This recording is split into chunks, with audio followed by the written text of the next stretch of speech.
Assalamualaikum warahmatullahi wabarakatuh. Perkenalkan, nama saya Nurniati, NPM 091058041951, kelas A, semester 6, Prodi Administrasi Publik, Fakultas Ilmu Sosial dan Ilmu Politik. Baik, langsung saja saya akan menjelaskan sedikit materi tentang mata kuliah Hukum Administrasi Negara. Nah, kedudukan hukum dari pemerintah dalam hukum privat dan hukum publik. Kedudukan hukum dari pemerintah dalam hukum publik. Dalam perspektif hukum publik, negara adalah organisasi jabatan, dan dari jabatan-jabatan kenegaraan ini ada jabatan pemerintah.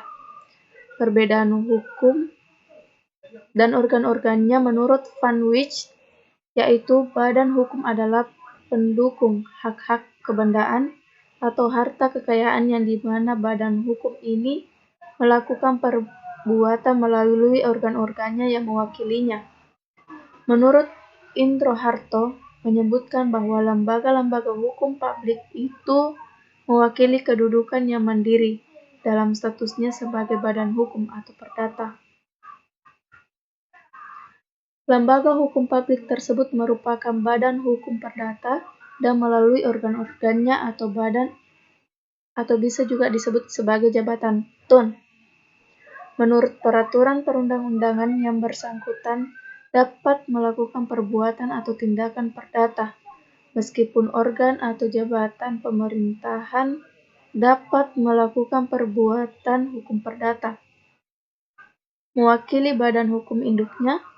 Hal yang terpenting dalam konteks hukum administrasi dalam melakukan perbuatan hukum bersifat publik. Dalam hukum administrasi negara, tindakan hukum jabatan pemerintah dijalankan oleh pejabat pemerintah.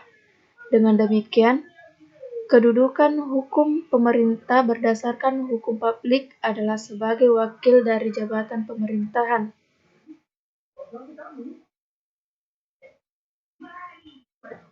Kedudukan hukum dari pemerintah dalam hukum privat. Badan hukum adalah kumpulan orang, yaitu semua yang di dalam kehidupan masyarakat dengan beberapa pengecualian, sesuai dengan ketentuan undang-undang, dapat bertindak sebagaimana manusia yang memiliki hak-hak dan kewenangan-kewenangan. Seperti kumpulan orang dalam suatu badan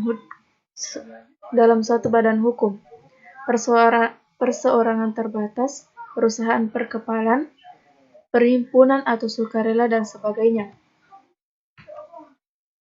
Sejarah kelahiran asas-asas umum administrasi negara. Kewenangan bertindak bebas bagi administrasi negara adalah pelaksanaan tugasnya yang akan menimbulkan kemungkinan terjadinya penyimpangan dan yang dapat merugikan masyarakat. Maka dari itu, untuk meningkatkan kandungan kepada masyarakat, panitia di Belanda membuat laporan asas-asas umum administrasi negara. Fungsi dan arti penting asas-asas umum administrasi negara. Pertama, bagi administrasi negara, asas-asas umum pemerintahan bermanfaat sebagai pedoman dalam melakukan dan menerapkan dalam ketentuan peraturan perundang-undangan yang bersifat sama dan tidak jelas. Yang kedua, untuk masyarakat sebagai dasar gugatan sesuai dengan pasal 53 Undang-Undang Nomor 5 Tahun 1986. Untuk hakim tata usaha negara seperti yang diharapkan oleh pemerintah, yang baik digunakan sebagai alat penguji dan dapat membuat keputusan yang dikeluarkan oleh Badan Tata Usaha Negara. Ya, itulah tadi presentasi dari saya. Billahi fisabilil haq, fastabiqul khairat. Assalamualaikum warahmatullahi wabarakatuh.